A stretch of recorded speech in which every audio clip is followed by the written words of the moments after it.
Already part 6 में आपका स्वागत है। इसमें मैं लेकर के आया हूँ भारतीय संविधान के भाग। जी बिल्कुल, आपको जैसे पता होगा कि कई बार परीक्षाओं में भारतीय संविधान की कौन से भाग में कौन से नियम्स और किस बात में बातें की गई हैं। जैसे कि अगर भाग 3 की बात करें तो उसमें मौलिक अधिकारों की बात की गई है। भाग 4 की बात करें तो उसमें राज्य के नीति निर्देशक तत्वों की बात की गई है।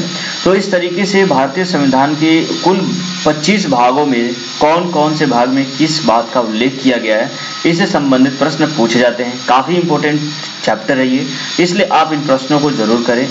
इन प्रश्नों में जो भी प्रश्न दिए जाएंगे उनके 4 ऑप्शंस हैं। उन 4 ऑप्शन में से जो भी ऑप्शन सही है आप उसे कमेंट बॉक्स में कर सकते हैं। तो चलिए स्टार्ट करते हैं आज के वीडियो को। नमस्कार दोस्तों, मैं हूं शिवशंकर तिवारी। आप मुझे यहाँ फेसबुक पेज, ट्विटर और साथ में टेलीग्राम पे जरूर ज्वाइन करें।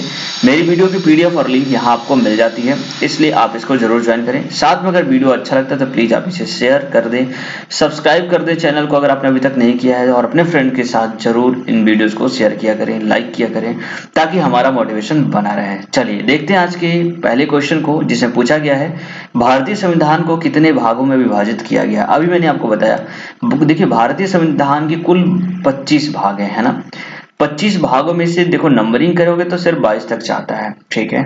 तो ये कुल 22 भागों में को पहले थे, जो अब बढ़ करके कितने हो गए, 25 भाग हो गए हैं। तो आप इसे याद रखिएगा।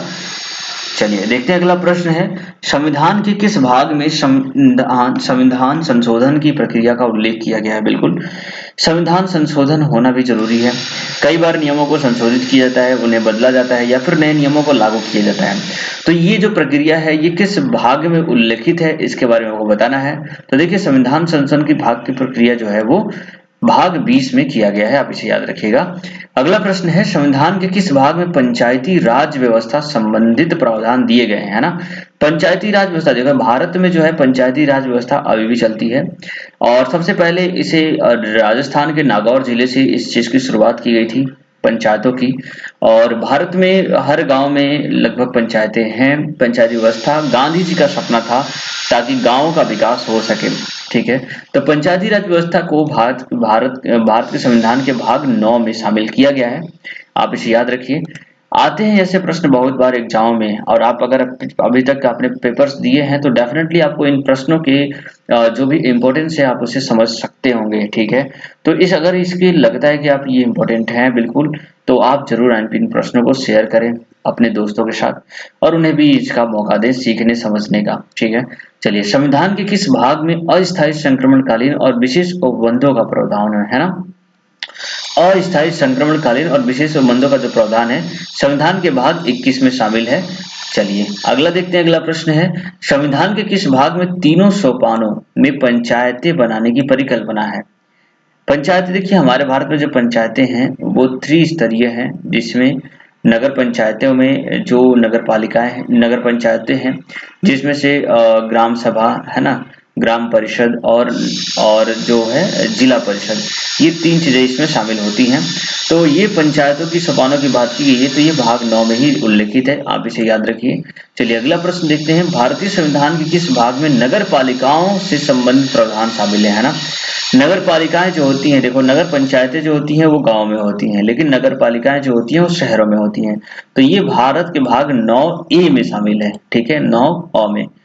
अगला प्रश्न है, भारतीय संविधान के किस भाग में नीति निर्देशक सिद्धांतों यानी तत्वों का उल्लेख किया गया है। बिल्कुल, नीति निर्देशक तत्वों का उल्लेख भारतीय संविधान के भाग 4 में किया गया है, आप इसे याद रखिएगा। चलिए अगला प्रश्न है, संविधान के भाग 1 में निम्न में से किसका वर्णन है। तो भाग 1 की बात करें तो भारतीय संविधान के भाग 1 में संघ और उसके राज्य क्षेत्रों के बारे में बताया गया है, ठीक है। नागरिकता जो है वो भाग 2 में है, भाग 3 में मूल अधिकार है, और भाग 4 की बात करें तो उसमें नीति निर्देशक सिद्धांतों की बात की गई है, ठीक है।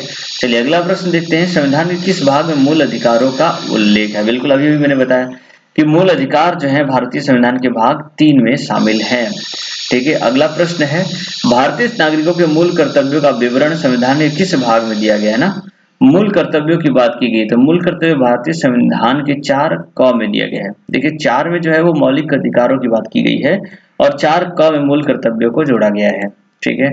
आगे प्रश्न है, भारत के संविधान का भाग 4 किसके बारे में बताता है ना।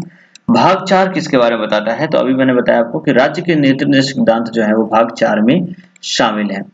चलिए अगला प्रश्न है, संघीय कार्यपालिका की व्यवस्था संविधान के किस भाग में व्यवस्थित की गई है ना? संघीय कार्यपालिका की व्यवस्था की गई है किस संविधान के किस भाग में की गई है? इसका आंसर आपको देना है। तो आपको इसका आंसर पता होना चाहिए कि ये किस में दिया गया है। तो आंसर है option number D, that is भाग 5 में दिया गया संघीय कार्यपालिका व्यवस्था। व्याख्या, संविधान के किस भाग में नागरिकता का उल्लेख है? बिल्कुल, नागरिकता का उल्लेख किस संविधान के किस भाग में है? तो यह भाग 2, कौन कौन भारत का नागरिक रहेगा, कौन कौन किसको नागरिकता दी जा सकती है, इस चीज के बारे में इसमें बताया गया है। चलिए आज का आखिरी सवाल है 14 नंबर सवाल। इस विषय से मैंने सिर्फ 14 क्वेश्चन ही लेकर के आया है और ये सफिशिएंट है आपके एग्जाम में। आप इतना प्रश्नों की तैयारी कर लीजिए तो डेफिनेटली इससे बाहर ज्यादा कुछ नहीं आने वाला है। तो देखिए यहाँ पे पूछा गया कि सूची 1 को सूची 2 से सम्मिलित करना है, जिसमें भारतीय संविधान भाग 9 के बारे में बताया गया है। तो देखिए भाग 9 में जो है ना वो क्या लिखा गया है, पंचायतों के बारे में। तो यानी कि ए का तीसरा होगा, इसमें देख लेते हैं ऑप्शन ए का तीसरा इसी में है बस। तो ये आंसर हमारा करेक्ट हो जाएगा। बाकी बी का पहला, सी का चौथा और डी का दूसरा आप यहाँ पे मैच कर सकते हैं। ठीक है, चलिए आगे देखते हैं। अगला प्रश्न यहाँ पर नहीं है, खत्म हो गया। This is the thanks for watching till the end of this video. Actually मैं 20 प्रश्नों को लेकर के आता हूँ, इसलिए मुझे लगा 20 प्रश्न है, बट यहाँ पर मैंने सिर्फ 14 क्वेश्चन ही लेकर के आए हैं, क्योंकि देखो इस चैप्टर से बहुत ज्यादा प्रश्न नहीं बनते हैं और लेकिन काफी इंपॉर्टेंट है। ठीक है, 1-2 प्रश्न यहाँ से पूछ जाते हैं, तो आप इन प्रश्नों को इजीली आप करिए और उम्मीद करता हूँ कि आपके फ्यूचर और आपके एग्जाम्स के लिए काफी बेस्ट ये साबित होगा हमारे द्वारा तैयार किए गए सारे जीके क्वेश्चंस। अगर वीडियो आपको अच्छा लग रहा है तो बिल्कुल आप इसे लाइक कर दीजिए, शेयर एंड सब्सक्राइब कर दीजिए। आपका दिन शुभ रहे। जय हिंद, जय भारत।